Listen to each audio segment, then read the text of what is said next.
あなたは死後の世界を信じますか？様々な文化、宗教、哲学で語られる死後の世界。それは一体どのようなものなのでしょうか？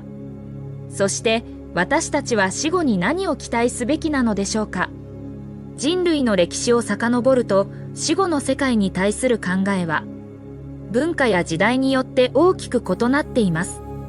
エジプト人は死後の世界を非常に具体的に想像していました。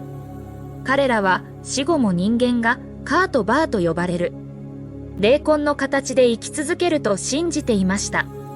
彼らの墓には死後の生活のための食物や財宝が備えられ、壮大なピラミッドは王や貴族が死後の世界での生活を豊かにするために建てられました。ギリシャ人は冥界と呼ばれる死後の世界を創造しました。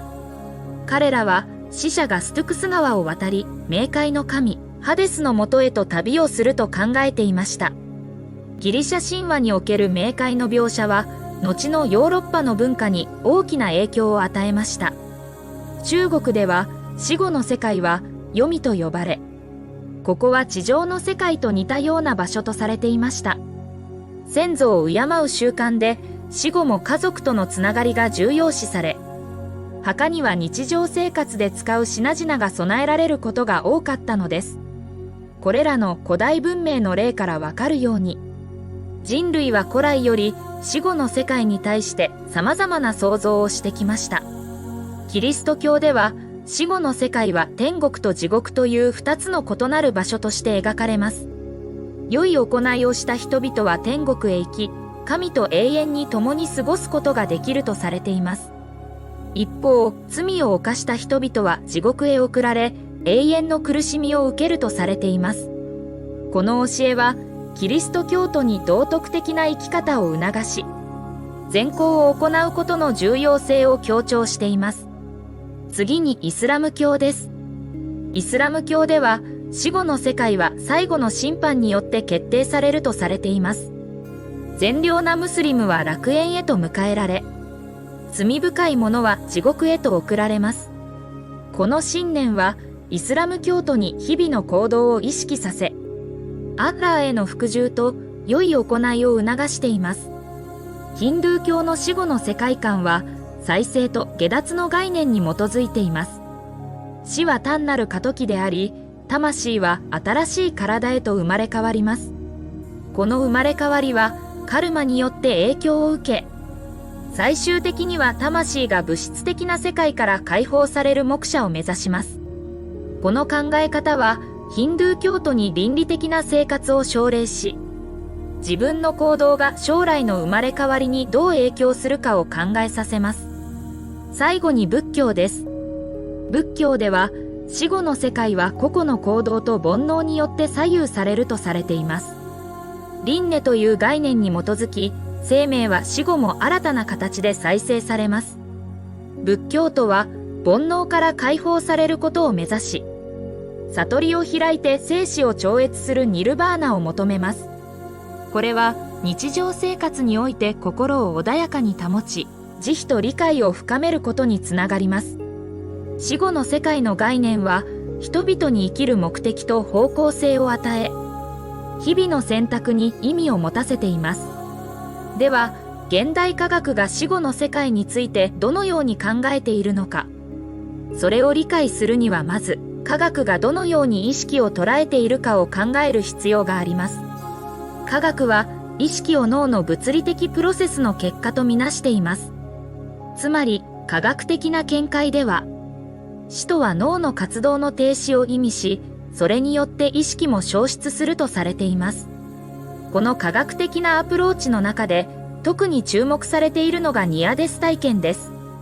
ニアデス体験は、死に瀕した人々が報告する特殊な体験で、光のトンネル、亡くなった人々との再会、人生のフラッシュバックなどが含まれます。科学者たちは、これらの体験が、脳の特定の科学的変化や酸素不足によって引き起こされる可能性を研究しています。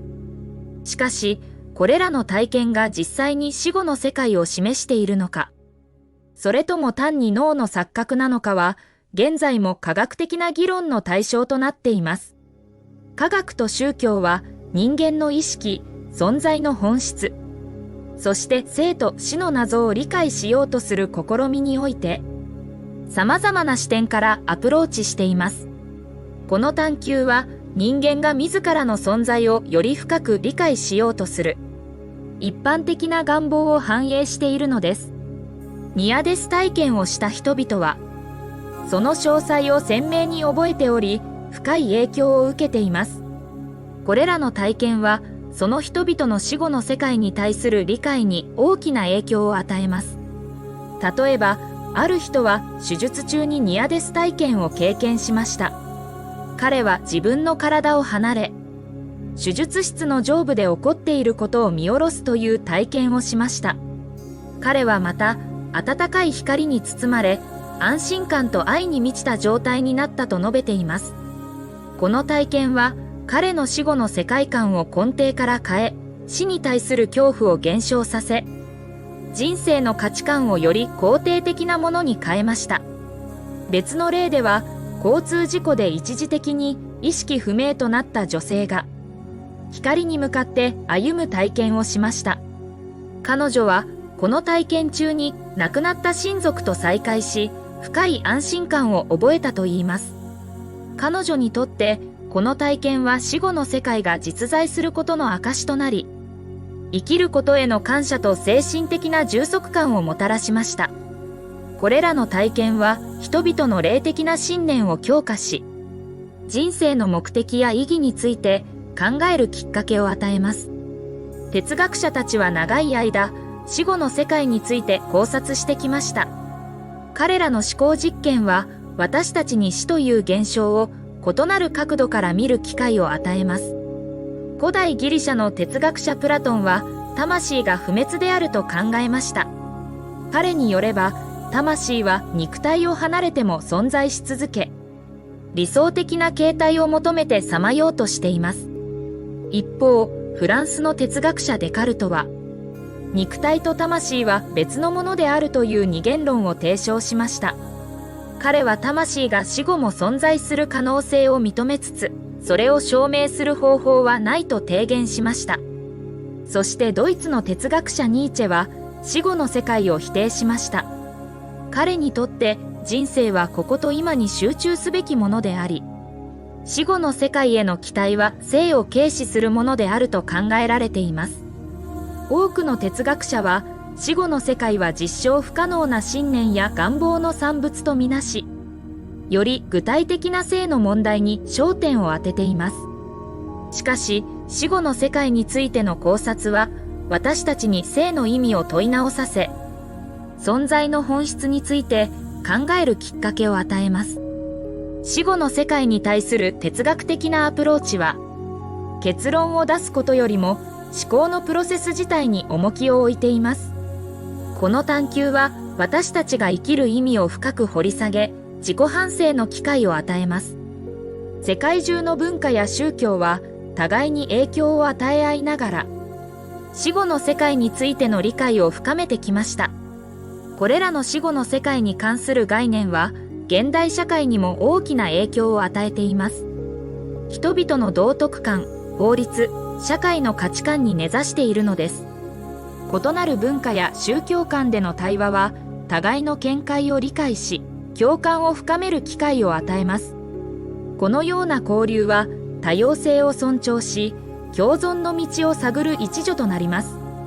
現代社会では、科学と技術の進歩により、かつての神秘が解明されつつある中で、